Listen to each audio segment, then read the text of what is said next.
में की फसल क्या होती है, यानी क्रॉप्स क्या होते हैं, और क्रॉप्स को कैसे उगाया जाता है, खेतों में काम किया जाता है, मिट्टी तैयार करने के बारे में हमने पढ़ा था।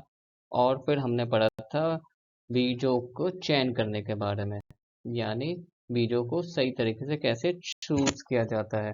अब हम लोग पढ़ते हैं ट्रेडिशनल टूल के बारे में, खेतों में कौन कौन से हम टूल्स को यूज करते हैं। तो सबसे पहला आता है हमारे पास ट्रेडिशनल टूल। तो ट्रेडिशनल टूल में होता है सबसे पहले हमारे पास, before the advent of modern agricultural machinery traditional tools were use for by farmer, यानी आधुनिक कृषि यंत्रों से पहले किसानों के द्वारा पहले बहुत पुराने तरीके वाला उपकरण उपयोग किया जाता था। जैसे कि इसमें क्या होते थे, पल्ग, शोवर, स्कैटेस एंड पिक्सेस, यानी हल, फावड़े, दराती, कुदाल, ये सारी चीजें पहले खेतों में उपयोग किए जाते थे, क्योंकि पहले तो ट्रैक्टर्स नहीं थे, बड़े बड़े टूल्स नहीं थे। तो पहले जो भी फार्मर हुआ करते थे वो इन्हीं के द्वारा अपनी खेती किया करते थे। The tactical tools use to show the final, यानी बीज बोने के लिए इसके लिए इस्तेमाल किया जाता था। ठीक है। और इनको खोदने के लिए, मिट्टी को बराबर करने के लिए ये सारे टूल्स का यूज किया जाता था। Once seeds were put into the funnel, they would go to 2-3 tubes having sharp end. एक बार बीज को इस केप में डालने के बाद वे नुकीले सिरों वाले 2-3 नलियों में चले जाते थे। एक बीज बोने वाली डिवाइस होती थी कुछ इस तरह की। ठीक है। ये ऐसा होता था, ऊपर से हम बीज डाल देते हैं तो एक बीज यहाँ पे आके गिर गया, फिर दूसरी आगे बढ़ता था, फिर ये एक बीज यहाँ पे गिरता हुआ चला जाता था और पीछे से ये मिट्टी को समतल करता हुआ चला जाता था। सिरों को मिट्टी से छेद कर उसमें बीज डाल देता था। यानी पहले ट्रेडिशनल टूल्स हुआ करते थे हमारे पास। हल से हम खोदा करते थे। हल से हमारे दो बैलों के ऊपर गर्दन में लगा दिया जाता था, एक लकड़ी का ट्रेंड होता था, नीचे मिट्टी के हिस्से पे एक लोहे का आयरन का बना हुआ ट्रायंगल टाइप्स का और एक ढांचा था जो मिट्टी के अंदर चला जाता था।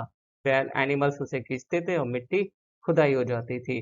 फिर मिट्टी को बराबर किया जाता था, सॉफ्ट किया जाता था, पाउडर बनाया जाता था, और फिर उसमें दूसरे टूल्स के यूज से उसमें हम बीज बो देते थे और बीज बोने के बाद उनकी मिट्टी को ढक दिया जाता था। यहाँ पे एक बात हमेशा ध्यान रखना, बीज एक निश्चित दूरी में लगाई जाती है और ज्यादा ना गहराई पर लगाई जाती है ना ज्यादा ही ऊपर लगाया जाता है। अगर मिट्टी के ऊपर भी हम बीज लगा देंगे तो पक्षी होते हैं वो बीजों को खा जाएंगे, जिससे हमारे क्रॉप नहीं होंगे, और ज्यादा गहराई में डाल देंगे तो पौधे जमीन में से बाहर निकलने में ही काफी टाइम लगा देंगे, जिसकी वजह से वो फसल भी खराब हो जाएगी। तो ये ट्रेडिशनल टूल थे। अब इसके आगे हम पढ़ते हैं seed drill. Seed drills are use for sowing with the help of tractors. It ensures that seeds are sown uniformly at the particular depth and are covered by soil after the sowing. Tractor की सहायता से बुआई के लिए एक spray drill का उपयोग किया जाता है। यानी जो स्प्रे ड्रिल होता है, पहले तो हम हलों में यूज करते थे, आजकल हम ट्रैक्टरों में यूज करते हैं। इसकी एक खास बात होती है कि एक विशेष गहराई, यानी विशेष गहराई, निश्चित गहराई, जितने गहराई में हमें बीज बोनी होती है उतनी ही गहराई में ये गड्ढा करता है और बीज उसमें गड्ढे के अंदर चला जाता है और उसके बाद पीछे से ये मिट्टी को ढक देता है, जिससे कि हमारी एक एक बीज बोने की जो मेहनत लगती थी वो बच जाती है। इसमें समय भी बहुत कम लगता है। नहीं तो पहले क्या होता, एक किसान पहले यहाँ बीज बोएगा, गड्ढा करेगा, फिर यहाँ करेगा, फिर यहाँ करेगा, फिर इसमें बीज डालेगा, फिर से मिट्टी से ढकता, फिर से ऐसे काफी टाइम लग जाता था मैनुअल। लेकिन अब ट्रैक्टर से हो गया तो एक ही बार में ट्रैक्टर वो करता चला जाता है। तो समझ गए स्प्रिट ड्रिल का कार्य। आगे देखते हैं nursery. A nursery is the place where young plants and trees are the grown for planting elsewhere. Nursery act as the repository of spinning. Nursery एक ऐसा स्थान है जहाँ पौधों और पेड़ों को कहीं और लगाने के लिए उगाया जाता है। नर्सरी पौधों के भंडार के रूप में कार्य करती है। यानी नर्सरी क्या होती है, पहले तो हम बहुत सारे बीज होते हैं, जैसे कि हम एग्जाम्पल में देखते हैं कि चावल होता है तो चावल के बीज तो बहुत छोटे छोटे होते हैं। बैगन लेते हैं, बैगन के बीज भी बहुत छोटे छोटे होते हैं। तो हम एक एक बीज को अगर बोएंगे तो काफी टाइम लग जाएगा। तो क्या करते हैं, हम एक ही जगह पे बहुत सारे बीज को गिरा के हम पहले उनसे प्लांट्स बना लेते हैं। छोटे छोटे जब प्लांट्स बन जाते हैं तब एक एक प्लांट्स को निकालते हैं और दूसरी जगह दूरी पे, एक यहाँ तो एक इतनी दूरी पे, एक इतनी दूरी पे प्लांट्स को दोबारा से लगा देते हैं। इसी को हम क्या कहते हैं, नर्सरी। ठीक है, समझ में आ गया होगा। अब आता है, हमने मिट्टी तैयार कर ली, मिट्टी में हमने बीज बो दिया। मिट्टी बीज बोने के बाद हम उसमें ग्रोथ के लिए क्या करें, पौधों के लिए, तो पौधों के ग्रोथ के लिए हमें एडिंग करनी होती है एक मैन्युअर्स की और फर्टिलाइजर की, यानी खाद और उर्वरक की हमें इसमें डालना पड़ता है। तो मैन्युअर क्या होता है, एंड फर्टिलाइजर मिट्टी को उर्वरता प्रदान करते हैं। मिट्टी को उर्वरता का मतलब होता है उनको पोषक तत्व देते हैं।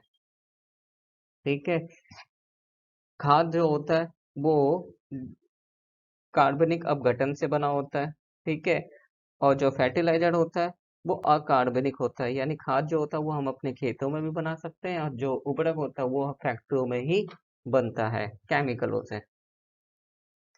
डिफरेंस बिटवीन द मैन्योर और फर्टिलाइजर, यानी मैन्योर और फर्टिलाइजर में डिफरेंट देख लेते हैं क्या होता है। Fertilizer is the inorganic cell, fertilizer the manufacture factories, fertilizer added the complete smaller quantities, and fertilizer do not provide any humus to soil। यानी फर्टिलाइजिंग जो सेल होता है, खाद होता है, ये अकार्बनिक होता है उर्वरक, और ये कारखानों में बनता है। उर्वरक खेतों में कम मात्रा में डाला जाता है ताकि ज्यादा डालने से पौधे को हानिकारक होता है। और इसमें एक ह्यूमस होता है जो कि ना के बराबर होता है उर्वरक में। ठीक है, जो पौधों को बहुत इंपॉर्टेंस होती है और इसके अंदर ना के बराबर होता है। लेकिन खाद क्या होता है, वो अपचित पदार्थों से मिलके बनता है, जैसे कि कचरे हो गए हमारे, सब्जियों के छिलके हो गए, पेड़ पौधे हो गए, गोबर हो गई, इन सब से कहीं पे भी खाद तैयार किया जा सकता है। एक बड़ा सा गड्ढा खेतों खेत बीच में खोदते हैं और उनमें सारा कचरा डाल देते हैं। थोड़े दिनों के बाद वो सड़ जाता है और उसमें कुछ केंचुओं को डालकर उनसे हम खाद बना लेते हैं। खाद खेतों में तैयार किया जाता है। खाद में पोषक तत्व कम होते हैं लेकिन इसमें ह्यूम्यूस बहुत होता है। ठीक है, इन दोनों की डिफरेंट है ये। उर्वरक के प्रयोग से होने वाले नुकसान, डिसएडवांटेज ऑफ यूजिंग फर्टिलाइजर, यानी उससे उर्वरक अगर हम ज्यादा अगर खेत में डाल देते हैं तो हमारी भूमि होती है, जो खेत की जमीन होती है, वो क्या होती है, प्रदूषित हो जाती है, जिससे हमारा जो खेत नेक्स्ट हम क्रॉप्स को जब लगाएंगे तो उसमें हमारे नुकसान हो जाएगा। ठीक है, और ये केमिकल से बना होता है। जब बारिश आती है तो इसमें से पानी जो बह के आसपास के नदी और तालाबों में चला जाता है तो वो पानी भी क्या हो जाता है, खराब हो जाता है। ठीक है, तो इसलिए इसे ज्यादा हम यूज नहीं कर सकते। अब होता है, हमने मिट्टी भी तैयार कर ली, बीज भी बो दिया, खाद और उर्वरक भी हमने डाल दिया, लेकिन हम उससे अब एक नई चीज होती है, उसके हमारे जो मेन फसल होती है, हमने जैसे गेहूं की फसल लगाई या हमने धान की फसल लगाई, तो उनमें बीच में कोई ना कोई दूसरे पौधे निकल के आ जाते हैं, जैसे घास निकल के आ जाता है। तो वो घास को हम क्या कहते हैं, खरपतवार। ठीक है, अब खरपतवार से हम कैसे बचाव कर सकते हैं, या तो हम रोज देखते होंगे फार्म में खुरपी लेके निराई करते रहते हैं, निराई मीन्स उस घास को निकाल देते हैं, या तो हम उनके जगह कुछ केमिकल का छिड़काव भी कर सकते हैं जिससे कि हमारी फसल बची रहती है।